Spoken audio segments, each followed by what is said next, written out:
बताना चाहता हूं कि जिस तरीके से मुझे बार बार टॉर्चर किया जा रहा है, परेशान किया जा रहा है और बदनाम करने की एक साजिश है। देखिए, एक फोटो मेरा वायरल हुआ कपिल देव अग्रवाल जी के साथ में। मैं पूछना चाहता हूं, क्या अखिलेश यादव, योगी एक साथ खड़े नहीं होते? क्या मोदी जी और मुलायम सिंह यादव जी एक साथ नहीं खड़े हुए थे? कौन से ऐसे नेता हैं जब कोई इस तरह के मैटर होते हैं कि वो एक साथ वहां पर खड़े हुए होते हैं या एक दूसरे से बात करते हैं, एक दूसरे से हाथ मिलाते? या कोई, अगर कपिल देव अग्रवाल एक पत्रकार रहे हैं, पूर्व में हमारे साथी रहे हैं, आज वो मंत्री हैं, अगर मान लिया उन्होंने मुझसे सलाम किया और मैं उनसे ना सलाम करता या उनसे हाथ ना मिलाता, तो ये इंसानियत है? हम उसके उम्मती हैं कि जो एक हाथ हमारी तरफ करता है, हम उसकी तरफ 10 हाथ करते हैं। प्यारे नबी सल्लल्लाहु अलैहि वसल्लम के उम्मती होने के नाते से हमारा एक फर्ज है कि भाईचारा ना तोड़ा जाए। पार्टियों का मामला अलग है।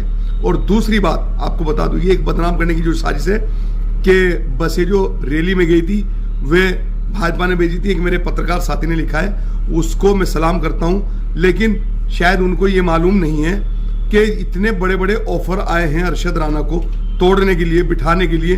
अरशद राणा ना टूटा ना बैठा और खड़ा रहा। और अरशद राणा अगर किसी के इशारे की कठपुतली होता तो शायद मेरे बेटे के ऊपर इतना बड़ा जुल्म चुनाव वाले दिन ना होता जितना हुआ है एक नाबालिग बच्चे के साथ जो 9 क्लास का स्टूडेंट है। तो साथियों, ये मजलिस इत्तेहादुल मुस्लिमीन को बदनाम करने की एक साजिश इसलिए चल रही है कि 2027 में इनके पैर तले की जमीन सरकती दिखाई दे रही है। और मैंने उस वीडियो में ये भी कहा है कि अगर मैं रोता हूं तो इनको वो भी दुख होता है, क्योंकि 2022 में जो मायावती जी ने मुझे एक बहुत बड़ा झटका दिया था, उसके बाद मेरा दर्द छलक आया था, मेरे आंसू छलक आए थे, तो उससे कहीं ना कहीं मैं आहता। तो जब वो रोने वाली मेरी वीडियो वायरल हुई तो उससे लोगों ने कमेंट किए, आपको रोने की क्या जरूरत है राणा जी?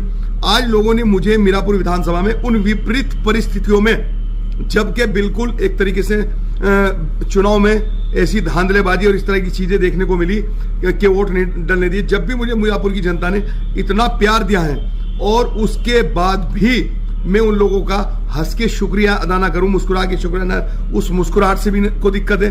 अरे मैं इसलिए मुस्कुरा रहा हूं कि इन परिस्थितियों में भी मेरी जनता विधानसभा की मेरे साथ खड़ी थी और मैं उनका शुक्रगुजार हूं और रहूंगा।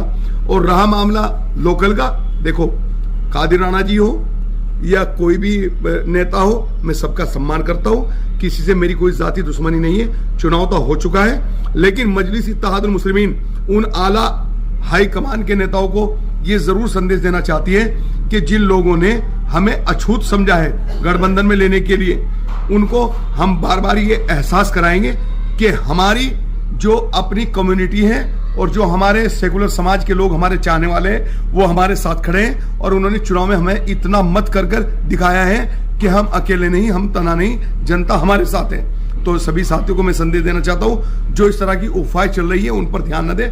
मैं आपके साथ था और आपके साथ हूं। बस एक सवाल आपके लिए छोड़ रहा हूं कि अगर अरशद राणा बिकता या टूटता तो बड़ी कीमत लग रही थी, बड़े बोलियां लग रही थी, तब बिक जाता। अरशद राणा ना टूटेगा ना झुकेगा, और जब टूटा नहीं, झुका नहीं, बिका नहीं, तो आज लोग षड्यंत्र फैला रहे हैं। लेकिन मैं मजलिस का सिपाही हूं, इंशाल्लाह मजबूती से अपने कदमों पर खड़ा हूं और जनता के साथ खड़ा रहूंगा।